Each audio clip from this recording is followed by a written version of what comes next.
And, okay, now the story, I mentioned this to some of you that might be watching. This story, which I've been telling a lot of embarrassing stories about my childhood, and there are a lot of them, trust me. There are many that I still have untapped, and I can just keep going for a long time, trust me. But this one is very visual. I needed to do this on camera. Okay.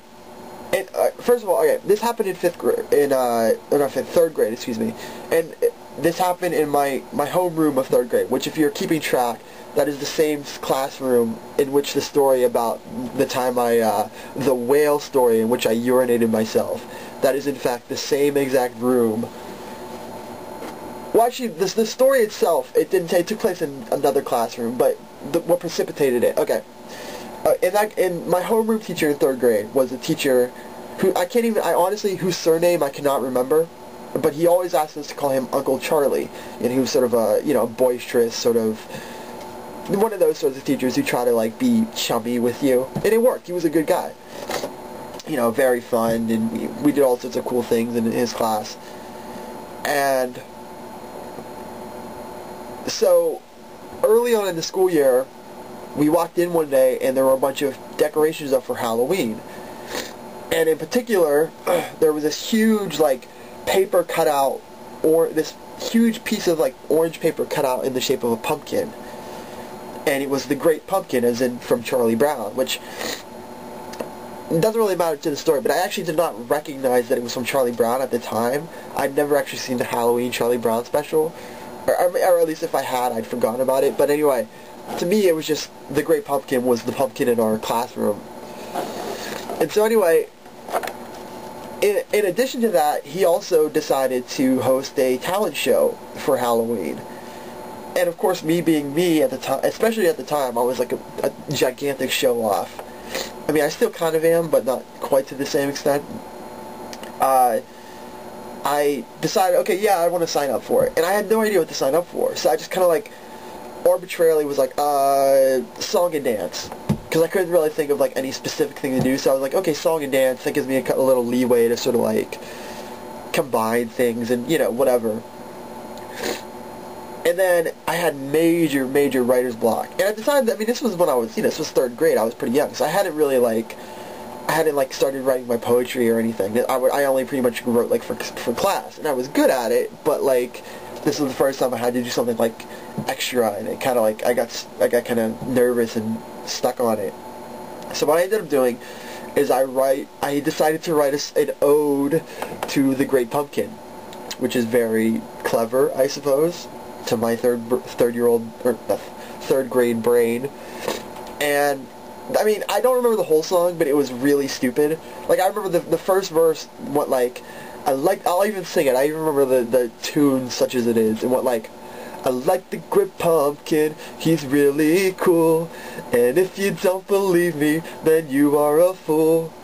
Like that. It was so stupid. And then, like, I remember the one line, this line, I still remember just because it's even more stupid than that. It goes, he decorated our classroom, I wonder if he likes spiders, because he put in spiders hanging from the ceiling. He decorated our classroom, it went, okay, because I needed a rhyme for spiders, and I guess because I was a writer, so to speak, it went, he decorated our classroom, I wonder if he likes writers, he even put in a couple of spiders. This is the level of quality. I mean, I know it's mind-blowing, right? I was a savant. I was a genius. So anyway, so cut to the actual performance, and I'll show you the little dance that I had to go with it too. Again, I mentioned song and dance. The dance was maybe even stupider than the lyrics, but so anyway, we had like a projector screen, or not like a screen, but like the projector light was used as like a spotlight, and I was like super nervous about it, and everybody's watching, and anyway, so I go to do my dance. I'll show you this again. I'll stand up now to do it. So I don't know if you can see me. I was kind of crouching down here. So I'm doing this little dance, like I said, I like the Great Pumpkin. I don't remember exactly how, but it was like, I kind of like shuffled and like did my arms side to side. I was like, I like the Great Pumpkin, he's really, it was something like stupid like I was just basically just doing like this with my hands, I guess.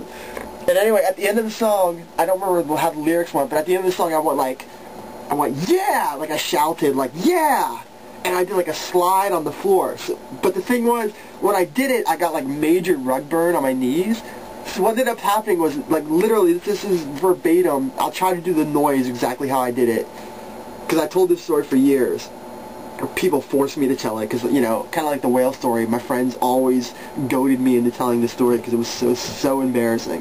So I went, yeah! You know, like in my legs, like in a V shape. So I'm going, yeah! Ow! And then everybody cracked up.